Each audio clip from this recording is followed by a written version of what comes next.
Before we get into today's episode, I wanted to briefly tell you about something new I have created for 2026. It's called The Practice. I built it because businesses don't always need constant reinvention and learning. Sometimes what we need is a steady rhythm to come back to and implement. A place that you can return to each month to look back at your vision and your goals and what you were trying to achieve, reflect on how that went, plan for your next month, and stay focused on what really will move things forward in your business. The Practice is a 12-month program with monthly sessions designed to support your business throughout the year. We will look at what's really happening, look at your numbers, set clear priorities, track the right things, and create a space for you to be coached every single month and to coach another coach every month too, because that connection is so needed in business. It's calm, it's practical, it is designed to support progress without pressure. Doors are open now and they are open just once a year. You can join until 31st of December at the pre-sale founder rate of £600 plus VAT for the full year, which works out at around £50 per month. If you join now, I'll also be posting you a welcome gift before we kick off properly in January. If you want 2026 to feel more focused, more intentional, and less reactive, then you can find all the details and join the practice via the link in the show notes. Let's get on to today's episode. Happy New Year! I've realised this episode is going to go out on New Year's Day, so what better than you version 2.0? This is the work I am going to be really going big on this year because I have spent a long time working on business stuff and now I want to bring it back to my own personal development because your business success will never exceed your level of personal development. If 2026 is going to be different, it won't be because you wanted it more. I know you want it a lot already. It will be because you behaved differently when no one was watching. Different mornings. This is something I really want to embody. I used to do the Miracle Morning. If you have read that book, it was amazing. And I had a great routine for a while. SAVERS was the acronym. So silence, in other words, meditation, affirmations, visualization, exercise, reading, and scribing. So it was quite a lot, hence why probably I'm not doing it anymore, because it used to take quite a long time. I really do want to bring much more of that into my life. I'd recommend monitoring your time for a week and jotting down what you're doing with it. Is that social media post taking you 2 hours? If so, is it a valid use of your time? And is that version of you going to grow your business? Maybe it's different standards for yourself in terms of behaviors that are slowing you down and will never get you to the next version that you want to be. Today, let's walk through what you 2.0 actually looks like in practice. Not just a vague idea, but as something you can really start embodying this week. I'm Jo Lott, and this is Women in the Coaching Arena. I help qualified coaches grow businesses with honesty, not hype. If you are serious about being in a year that genuinely shifts you, not just feels hopeful in January, then this is the episode for you.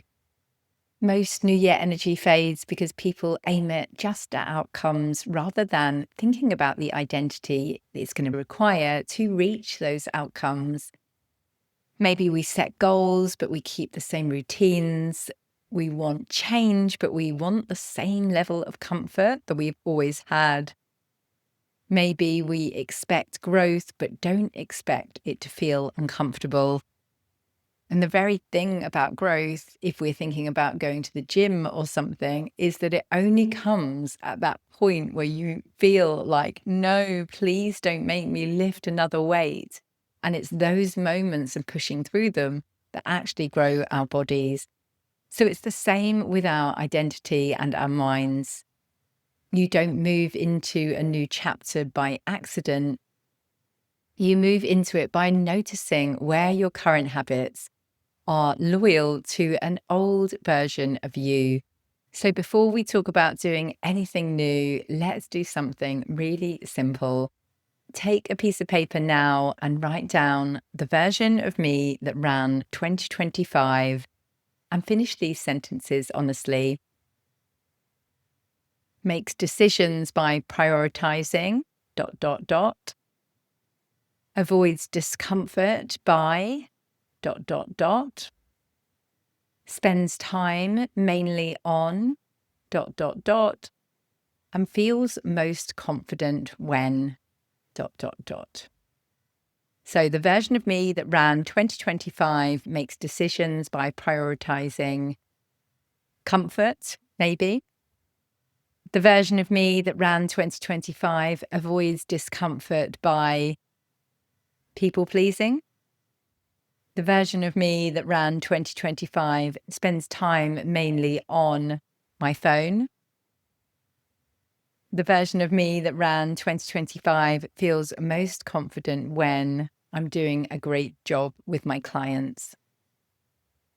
So you complete those for you now in your head or on paper, depending on where you're listening to this. No judgment at all, just information that we can work with, because that is you 1.0. And as you 2.0 starts to grow by noticing what version of you is quietly limiting you. Something I'm working on for the first session of the practice, my new program starting in January, is understanding how we use our time. I'm intending to do an ideal week exercise. So you really block out what is a realistic amount of time you spend on your business and other elements of your life as well.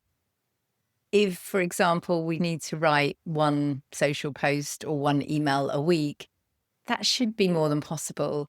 But people often don't think it is. And that's usually back to part one of this episode, which might be taking time to go out for coffees with their friends and lovely things that I used to do when I started my business. And now I look back and think, like, I didn't realize that I actually had a job to do because the time was my own. So if someone said, fancy meeting up this Friday morning, I would have said yes without even thinking, well, actually, I've got business tasks to do.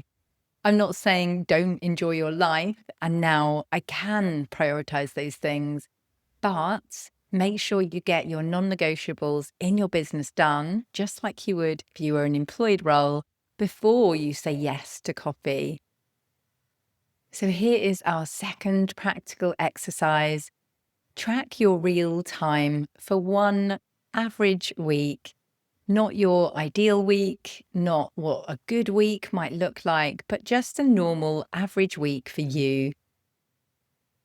Really note down how much time goes into delivery, how much time goes into thinking, planning, making decisions, how much scrolling or reacting are you doing, and how much time are you spending on rest. You will definitely be shocked if you do this exercise, because everything takes so much longer than we think. I've recently downloaded an app called Opal. It restricts my phone use because I think it was above 4 hours a day, which I don't actually think is that bad in terms of the average population. I think we're at generally 4 or 4+ hours a day. But isn't that just insane of what we could be doing in those 4 hours every single day when we say we're too busy to do really important things that will completely transform our lives? So the version of you that you maybe want to be in 2026 can't grow while living like someone who's still in maintenance mode or overthinking for hours. The you 2.0 doesn't magically get more hours in their calendar. They choose to allocate those hours differently, maybe choosing to say goodbye to really hard habits like perfectionism and taking a really long time over things that really don't need a really long time. So you 2.0 maybe relates to time differently. Maybe you protect it more, protect your energy. Maybe you plan and ensure that everything you're doing is really aligned with those goals and that version of you that you want to be. Maybe you stop leaking your time through indecision and over responsibility for things that aren't yours to carry. Let's talk about mornings now. I mentioned earlier about the miracle morning because this is where your identity shows up fast. This is not talking about getting in cold tubs every day, although I am in complete admiration for people that can do that. It's just about being a tiny bit more mindful about what we do first thing in the morning. I love having my coffee in bed, but what that means is usually that the nearest thing to me is my phone. So I end up maybe checking emails first thing in the morning. And often that brings you into reacting to other people's needs versus your own goals and your own thinking.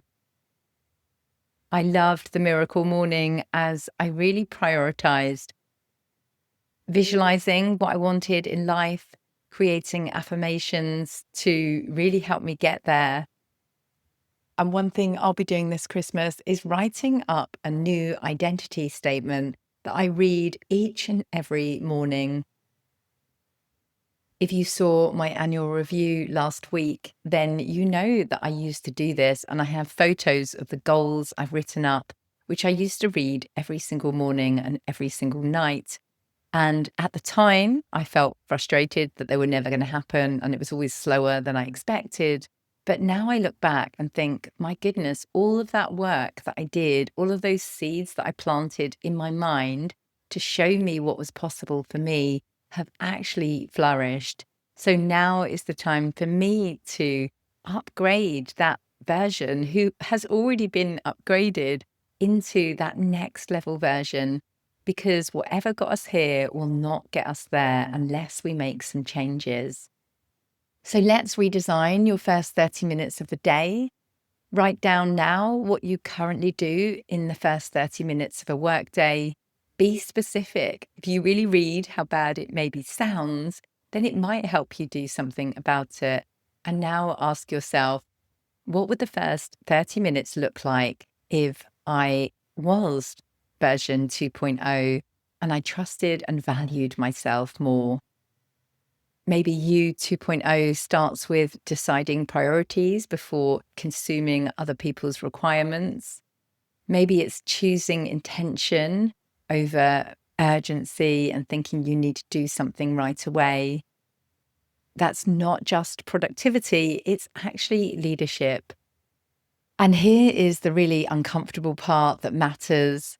Growth is not just about adding new skills and learning new things. It's about loosening your grip on traits that once helped you and now hold you back. So we all have these habits that maybe helped us create the success that we have now.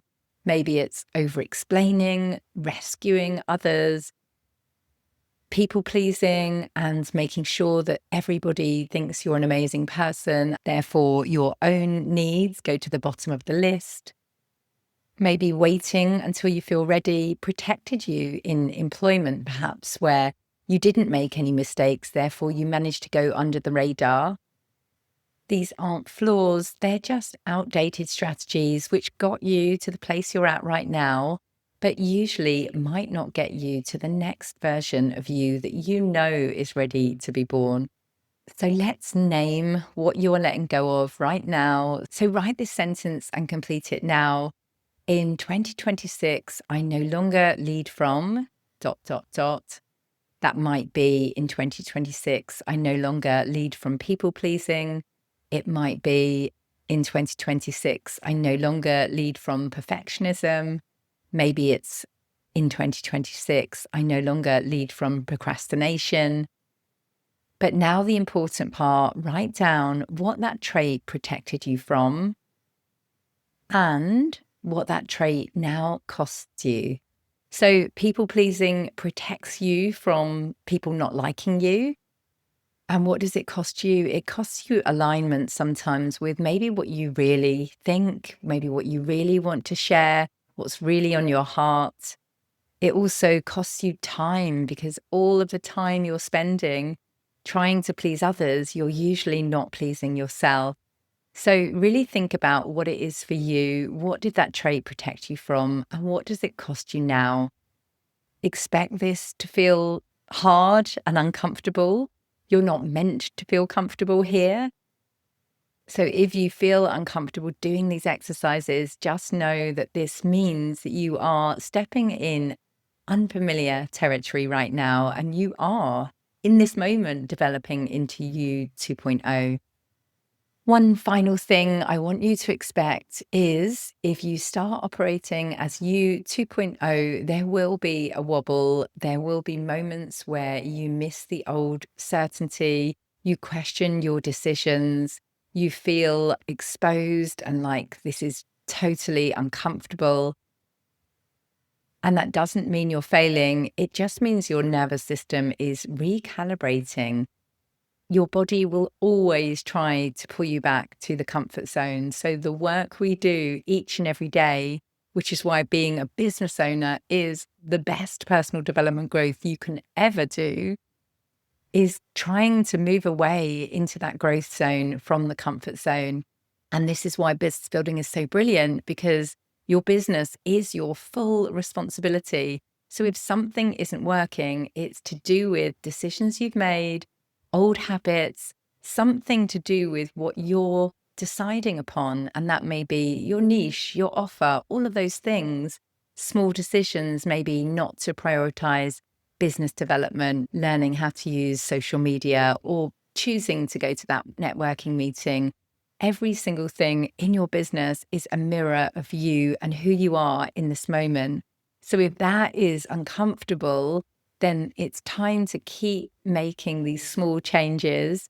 You want to go back to employment where someone tells you you're doing a good job, where it's not all your responsibility. But in fact, how cool would it be if you really stepped into this and thought, I will make this work and I will do what it takes to start seeing the results in my business that reflect the personal development and all of the discomfort that you are feeling in the moment. So instead of going back to old patterns when it will feel uncomfortable, name it. So this feels uncomfortable because I'm leading differently. This feels uncomfortable because I'm choosing to be a new version of me. This feels uncomfortable because I no longer will bow down to bad habits and perfectionism and procrastination and things that feel like they're keeping me safe. So write down that sentence and read it when you get to that tipping point where 2.0 starts to wear off and you start to think, oh my goodness, let me get back to my old version of me because it felt comfortable. So you 2.0 is not built in a day. It's built through repeated, brave choices, how you start your day, how you use your time, what you stop tolerating in yourself. If you want 2026 to be different, easeful, spacious, successful, whatever the word is for you that you'd like to choose, then let's begin there. I will be doing this work because my word of the year is going to be spacious. So I'm going to have to make different choices to bring that into my life and really design, what does spacious mean to me in tangible terms. It means working from my gym once a week. Maybe not working from my gym once a week would be an even more spacious goal. It means leaving my laptop behind when I go to my mother-in-law's for Christmas. It means communicating my ideas cleanly and quickly so I don't let procrastination slip into my thoughts because I have communicated what's on my mind. I hope today's episode was helpful in helping you to have an amazing 2026. This is the work that you are here to do, to essentially work on yourself. And that is why I love business building, because you feel all the resistance. And if you stop at any point or your bad habits slip in, then your business will reflect that back at you. I messaged my previous coach, who I started working with in 2019, the other day, saying the change that's happened within me since I started working with him in 2019 is undescribable, really. I said that I feel like I'd been walking around most of my life with a curtain over my head, having no idea that I had so much power and that so much was within my control. So take this work, re-listen to the episode with a notepad, write up that new version of you, read it every morning. I promise you, this will be worth your time. And at the end of 2026, you will be so grateful of you 1.0 doing this work now. Remind yourself what is possible with small steps. So, final reminder, get in the show notes, join the practice, my 12-month program. You will build an amazing business without information overload, noise, or distraction, just tuning in to what you need each month. And like I say at the end of every episode, trust yourself, believe in yourself, and be the wise gardener who keeps on watering the seeds. Thank you so much for listening to this episode of Women in the Coaching Arena. I have a mass of free resources on my website, joannalottcoaching.com. That's Joanna with an A and Lott with 2 T's, joannalottcoaching.com. And I'll also put links in the show notes below. Let me know if you found this episode useful, share it with a friend and leave me a review, and I will personally thank you for that. Remember to trust yourself, believe in yourself, and be the wise gardener who keeps on watering the seed. Get into the arena, dare greatly, and try.